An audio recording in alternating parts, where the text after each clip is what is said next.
სტატისტიკის დეპარტამენტი ეს ტრადიციულად 90-იანი წლებიდან მოყოლებული შევარდნაძის პერიოდიდან, შემდეგ მიშა სააკაშვილის პრეზიდენტობის დროს და ოცნების პირველ წლებში ობიექტურად ასახავდა იმ არსებულ რეალობას, რაც ქვეყანაშია, მაგრამ ბოლო წლებში ამათ როგორც ყველაფერს სხვაში, სასამართლო მართლმსაჯულება მთლიანად პოლიტიზირებული გახადეს, არჩევნები ერთგვარი სპეცოპერაცია არის, რითიც აყალბებენ და რაც იფსსაც უნდა იმას წერენ და ასე შემდეგ, სტატისტიკის დეპარტამენტში შევიდა პოლიტიზაციის ელემენტები, თუ შეიძლება ასე ითქვას, და მაგალითად ძირითადად მანიპულირებენ GDP-ს მთლიანი შიდა პროდუქტის ზრდით და ინფლაციის მონაცემებით ბოლო პერიოდში, რასაც ვაკვირდები. ამ შემთხვევაში გამოიყენეს კიდევ ერთი მონაცემი, რომელიც შეეხება, ესე ვთქვათ, უმუშევრობის შემცირებას. გაიარონ და ხალხს კითხონ, უმუშევრობა რამდენად შემცირებულია, ან თუ ის შეიძლება ჩაითვალოს დასაქმებულად ადამიანი, რომელიც 304 ლარს იღებს მთელი თვე მუშაობის ანაზღაურებაში, მაგრამ მთავარი მანიპულაცია რაში მდგომარეობს? ბოლო პერიოდში თქვენ გახსოვთ, გასულ წელს ამათ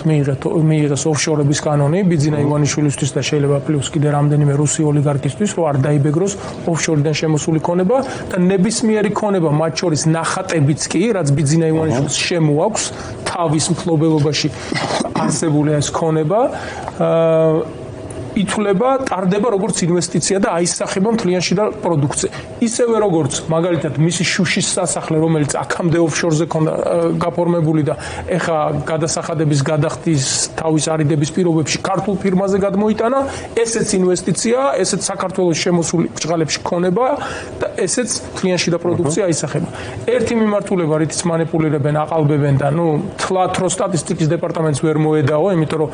უცხოეთიდან საერთაშორისო სავალუტო ფონდიდან რაღაც მონიტორინგი არსებობს და აი მათ დასანახად აი ესე გააცურებენ, რა ვქნათ, ქონება შემოვიდა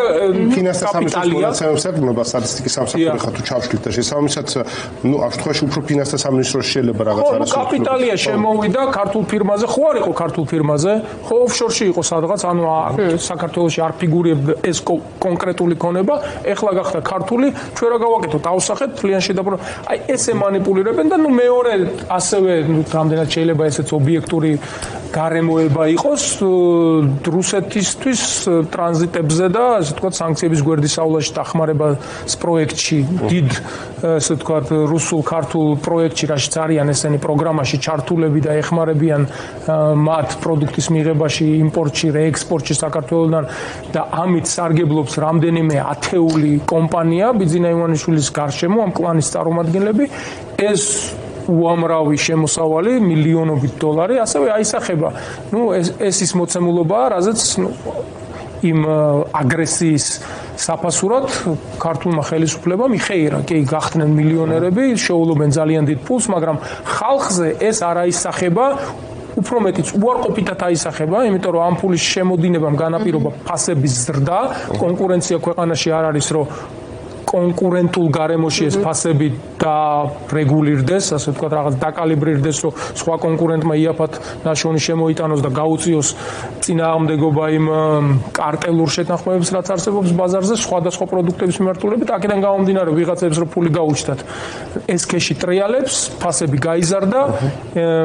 ინფლაციას ხელი შეეწყო, მაგრამ ხალხის შემოსავალი არ გაიზარდა, ხალხისთვის უბრალოდ ცხოვრება გაძვირდა და ჩვენ გვესმის ხოლმე, მათ შორის აი ჩვენი თანამემამულეები, რომლებიც ემიგრაციაში იყვნენ ან არიან, ცოტა ხნით ჩამოდიან, გვეუბნებიან მთელი მსოფლიოდან ევროპის ქალაქები იქნება ეს თუ შეერთებული შტატების, არა, ხო, ორჯერ ძვირია თბილისში ცხოვრება, ვიდრე ჩვენთან არ ვიცი გერმანიაში, საფრანგეთში. იმპორტირებულია ძირითადად პროდუქტი და ეს რაღაც იმპორტირებულია, ხო, იმპორტირებულის ყველგან ყველაფერი იმპორტირებულია, ანუ რაც თუ კი რამე ისეთი ძვირია, რომ იმპორტი რაღაც კოლოსალურ თანხებთან არის დაკავშირებული, მაშინ ეგეთი პროდუქტის ადგილზე წარმოების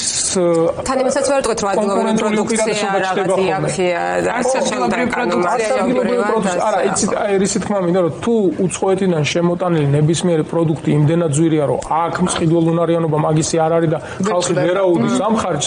ეგეთ პროდუქტს აქვე აწარმოებდა ვიღაც გაცილებით უფრო იაფად და კონკურენტუნარიანი იქნებოდა ბაზარზე და თავის ბაზარს მიაწოდებდა. ანუ ეგ არაფერს არ გარაპირობებს, რომ იმპორტირებულია. თუ იმპორტირებულია იმით იმიტომ რომ X ხვაგან უფრო იაფია ვიდრე აქ. თან სურსათი ძვირდება განსაკუთრებით, რაც ყველა ოჯახს სურსათი დასაცმელი მომსახურება,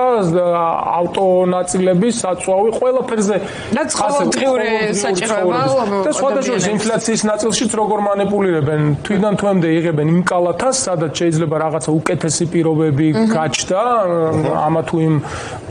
ობიექტური რეალობიდან გამომდინარე ფასები დასტაბილურდა, რომ არ აჩვენონ ინფლაციური ტენდენციები, ანუ ფასების ზრდა ბაზარზე. რეზერვების ამოწურვა და რეზერვების ამოწურვასაც ორი მთავარი მიზეზი აქვს, ნუ ეხა ამოწურულია მაგრამ ხო, მკვეთრად მიდის რეზერვების კლება ორი მთავარი ფაქტორის გამო. ერთი არის ის, რომ ლარის კურსი იქიდან გამომდინარე, რომ აღარ არის დონორების მხრიდან დაფინანსება შეერთებული შტატები,